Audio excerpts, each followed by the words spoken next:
खाड़ी देशों में हालिया स्थिति को लेकर भारत का बासमती चावल निर्यात खासा प्रभावित हुआ है। भारतीय निर्यातक परेशान हैं और स्थिति के जल्द ठीक होने की उम्मीद लगाए बैठे हैं। हाल ही में इंडियन राइस एक्सपोर्टर्स फेडरेशन ने सरकार को पत्र लिखकर बासमती चावल के मद्देनजर लगने वाले 70 रुपए की RCAC फीस, जिसमें GST के जुड़ने के बाद ये 82.60 रुपए का हो जाता है, उसे वर्तमान हालात में हटाने की मांग की। यह पत्र IREF द्वारा एपिडा को इसलिए लिखा गया ताकि बासमती निर्यात को लेकर वर्तमान में चल रही इस नाजुक स्थिति में एक्सपोर्टर्स को थोड़ी राहत मिल सके। गौर करने वाली बात यह है कि बासमती के एक्सपोर्टर्स बासमती के GI स्टेटस को सेफ रखने के लिए 70 रुपए प्रति टन का जो कंट्रीब्यूशन करते हैं, उसको लेकर 2005 में ही यह तय किया गया था कि जब ये RCAC का फीस कलेक्शन 10 करोड़ हो जाएगा तो ये शुल्क नहीं लिया जाएगा। लेकिन वर्तमान में RCAC शुल्क का कलेक्शन 10 करोड़ से ज्यादा का हो चुका है, पर इसे हटाया नहीं गया है। ऐसे में सवाल ये उठता है कि आखिर ये शुल्क अभी तक क्यों नहीं हटाया गया।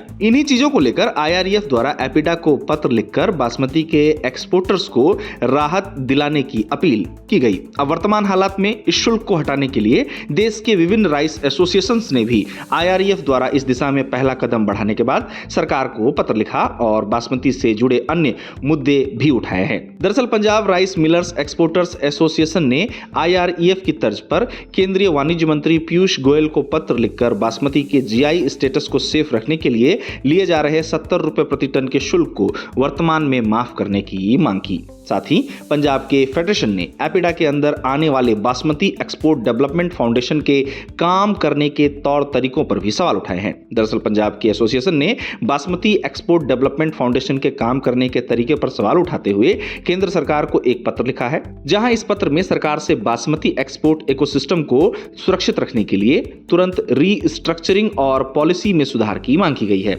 एसोसिएशन द्वारा केंद्रीय वाणिज्य मंत्री पीयूष गोयल को लिखे पत्र में एसोसिएशन ने BEDF के अंदर स्ट्रक्चरल गैप और लंबे समय के विजन की कमी पर जोर दिया है। एसोसिएशन का कहना है कि जियोग्राफिकल इंडिकेशन नॉर्म्स के तहत दुनिया भर में बासमती चावल को बचाने और बढ़ावा देने के लिए 2 दशक से भी पहले बनाए जाने के बावजूद BEDF को खास इंटरनेशनल मार्केट में अपना असर बनाए रखने में मुश्किल हुई है। साथ ही पीयूष गोयल को लिखे पत्र में पंजाब के एसोसिएशन ने लिखा कि इंटरनेशनल स्टैंडर्ड्स के हिसाब से क्वालिटी बासमती के प्रोडक्शन और प्रमोशन पर फोकस को फिर से अलाइन करने की तुरंत जरूरत है। साथ ही एसोसिएशन द्वारा पंजाब और हरियाणा में एक्सपोर्टर्स और एग्रो प्रोसेसिंग यूनिट्स समेत स्टेक होल्डर्स के साथ बड़े पैमाने पर कंसल्टेशन की आवश्यकता भी बताई ताकि बदलते मार्केट डायनामिक्स को बेहतर ढंग से समझने में चूक ना हो। आपको बता दें कि सरकार को लिखे पत्र में एसोसिएशन ने प्रायोरिटी बेसिस पर रिफॉर्म्स शुरू करने के लिए एक हाई पावर्ड टास्क कमेटी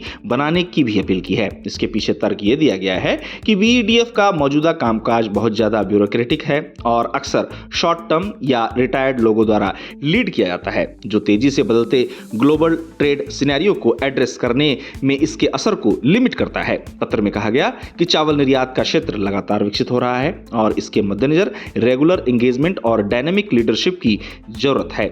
अब कमोडिटी टुडे इन आरोपों की सत्यता की जांच नहीं कर पाया है। ऐसे में Punjab rice millers exporters association द्वारा BEDF को लेकर जो बातें कही गई हैं उस पर टिप्पणी करना हमारे लिए ठीक नहीं होगा। हाँ, IREF द्वारा एपिडा को जो पत्र लिखा गया है और उसमें जो मुद्दा बासमती के RCAC फीस को माफ करने को लेकर उठाया गया है वो जरूरी जान पड़ता है। IREF की यह मांग इस नाजुक स्थिति में बासमती के निर्यातकों, खासकर छोटे निर्यातकों को बड़ा राहत पहुंचाने का काम करेगी। बड़े बासमती निर्यातकों के लिए 70 रुपए की ये फीस भले ही छोटी हो, पर वर्तमान में बासमती निर्यात के जो हालात हैं उसमें सरकार का इस शुल्क को अगर माफ करने का फैसला लिया जाता है तो ये छोटे बासमती निर्यातकों को बड़ा राहत पहुंचाने का काम करेगी।